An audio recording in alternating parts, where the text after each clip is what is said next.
All right, welcome back to WFO, guys. It's A-Money again. I'm back here working on a Duramax this time.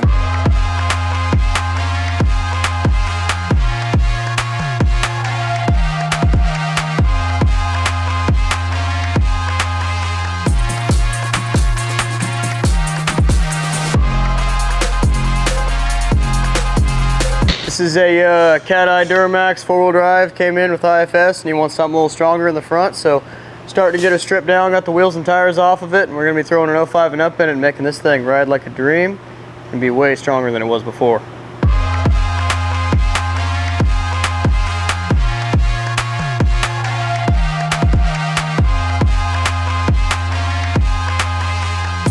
So we're going to be doing a 6-inch WFO SAS Duramax kit on this thing for the 05 and up Ford axle. And pretty much mainly we get started pulling the wheels and tires off, pull the inner fender liners out so that we're not burning anything out of there, cutting all the brackets off, unbolt everything we need to, torsion bar brackets, getting the sway bar off of there, pull all the steering, make it as easy as possible to drop it all out. Typically keep everything connected as best as possible and then cut the brackets off the frame so it all drops out in one unit. You'll be seeing that later in the video. Once we get that all finished up, we'll be cleaning up the frame, throwing frame plates on, and moving forward.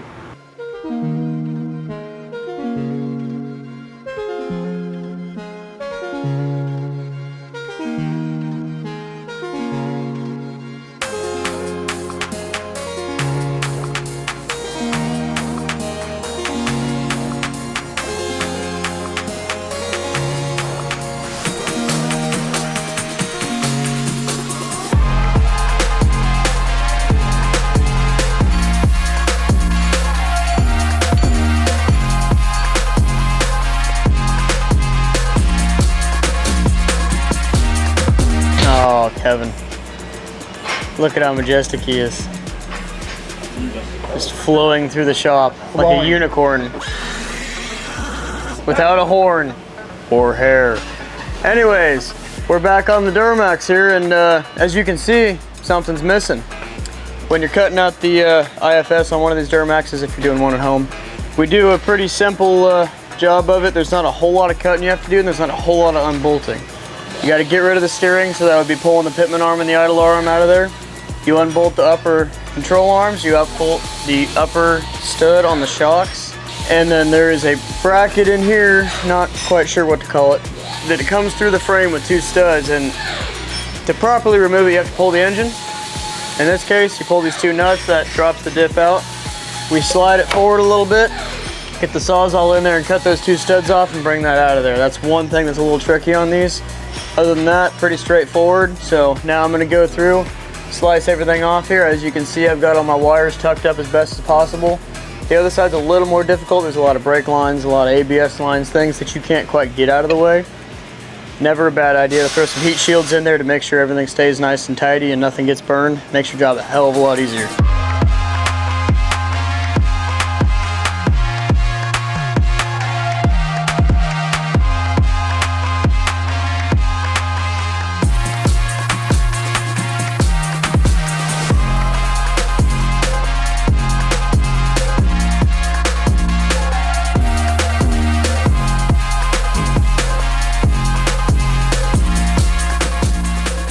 Alright, got everything ground off the frame, got all those brackets off, everything's cleaned up. As you can see, we got our frame plate stacked on there. This is the WFO frame plate for the Duramax and 2500s, the 2000-2010. So, pretty easy to index. There's a couple of bump outs here in the frame that kind of sits onto. You got the two holes here to index your tower once that's all ready to go on. Get a bunch of tacks on there, make sure everything sits flat, weld it on there, clean it up, and get ready for towers.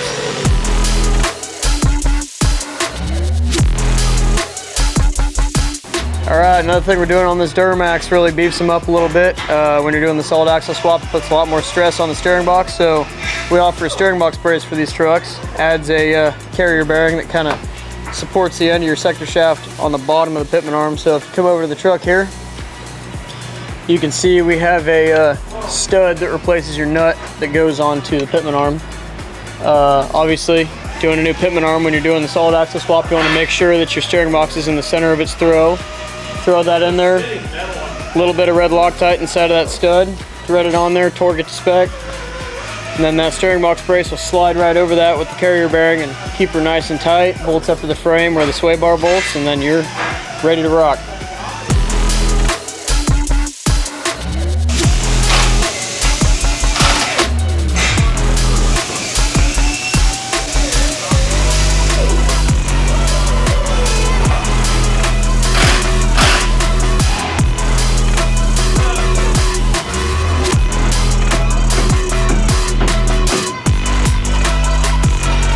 Alright, as you just saw, got the steering box brace bolted up to the frame, just the 4 bolts here where the sway bar would factory bolt in.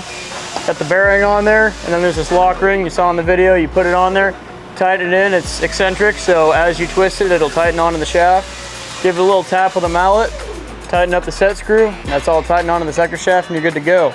Another good feature of these, if you want to keep the lights off on your dash, you pull the factory 4-wheel drive actuator out of the IFS diff, and that threads right into the bracket here. Clip it into the factory harness. No lights on the dash. Now, finished with that, gonna be pulling the factory cross member out of here, throwing the WFO one in. Be ready to mount some links.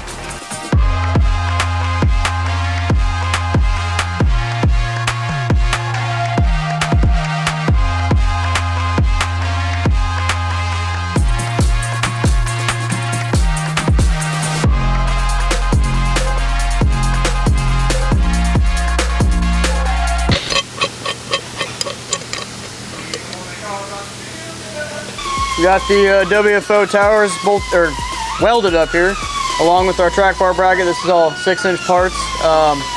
We like to paint the back of these towers before we weld them on. There's 2 indexing holes on the frame plate. They just slap right on there, super easy, just good to go.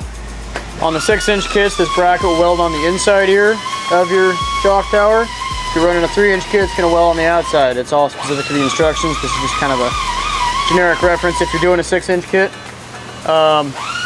Not a whole lot more to it, just getting the brake lines run. This brake line comes down on the frame here, so you will have to bend a 180 in it and weld a tab on there to retain everything. Run the soft line back behind the tower, and that'll eventually hook up to the axle. You'll see that later in the video. But yeah, just getting ready to paint these frame plates and towers and everything, get it all nice and spiffy, and then probably be hanging an axle later today.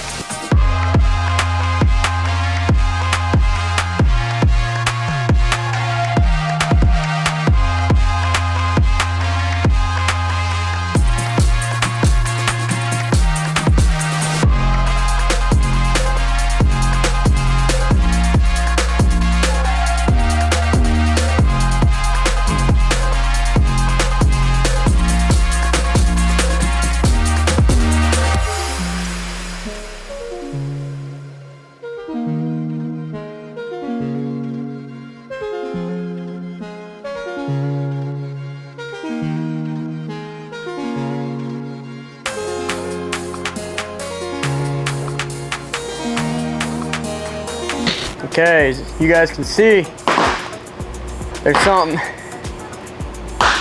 Who is he? He's an asshole, sir. As you guys can see, before I was rudely interrupted, we got the axle in. Got everything painted, so you can see the frame's looking nice and clean. Still have to hook up a brake line on this side. That's not a big deal, real quick. Got the track bar hooked up, got the lower links in. The upper links still need a little bit of time to dry, so we're waiting for that to happen.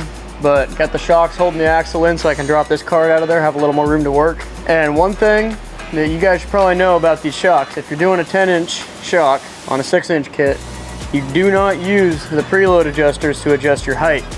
This plastic slider will sit up against these 2 adjusters for dual rate, but in this case we do not use a dual rate spring. We simply use the main spring to hold the weight of the truck, and the upper spring is just used as a coil tender, which keeps the coil from flopping around at full droop.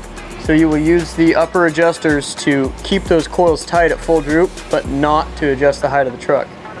Adjusting those upper spanners will only take weight off of this sleeve as it's sitting here, because it will push the upper spring down onto the adjusters, or slider. And that is not the way to adjust your ride height. You want to adjust it with these, because this will push the actual main spring down using this plastic slider. And that's just a quick tip for you guys, because I know a lot of people think you use those upper spanners to adjust ride height, which in some instances you do, just not with this specific setup. All right, fresh here Monday morning on the Duramax build here. Got the inner fenders cut out for the towers. Got the reservoirs mounted up to the towers with our brackets. One more iteration on the coils, just get it through everybody's head. Once you get all the coils in here with the setup we provide, you will have 2 inches from the top of the threads here to the top of the adjuster for preload. You want to add an inch of preload to that, so as you can see, we're sitting here at 3 inches to the top of the threads. And once you get it on the ground, sitting where you want it, if you want to bring it any higher, you're going to be using the dual rate adjusters to change your height, not the preload. The preload will sit at that 3 inches, and that takes the weight off of this plastic slider when it's sitting on the dual rate adjusters, setting your ride height. So that's shocks for you. Gonna slip on over to the driver's side and get that done. We'll be setting this thing on the ground to kind of finalize some link lengths and then slip into the rear for a shackle reversal. We're getting the wheels and tires on this thing. Apparently these are wheels that don't come with hubcaps, so I gotta paint the end of the axle shaft.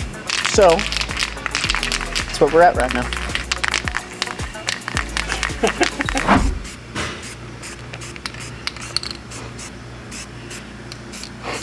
There's a joke to be made here. But we're a family channel, so I'm not gonna do that. Okay, back here on the Duramax, change of pace here, we're on the rear. The guy decided he wanted to do a shackle flip, so typically these trucks come from the factory. Leaf spring is up higher behind the bedside in here, and the shackle goes up. All this kit does is removes your factory block. He had an aftermarket lift block, we got rid of that, and it flips your shackle down. Just a little bit better ride, makes things a little cleaner. And then another thing he opted to do, kind of a final wrap up here, is he's actually getting rid of the factory transfer case and going to the 271 Doobie's working on over there. And that's just a stronger transfer case, allows for fixed flanges, no more slip yoke, makes everything easier. You can run a beefier driveline. So once that's in, we get these new drivelines in there. It should be running and driving, and this thing will be done.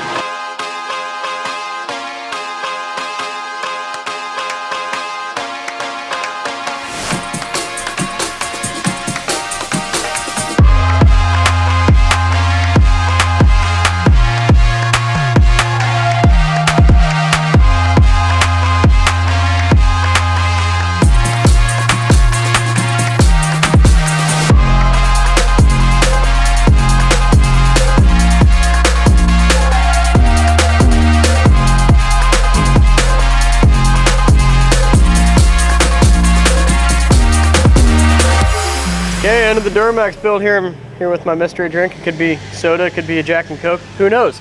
But we got her all finished up, got the new drive lines in there, new T-case, everything's ready to go. If you want to see any more content like this, see more of our crazy builds, go on over to WFO Concepts on YouTube, Instagram. But that's it. Everybody have a good day out there.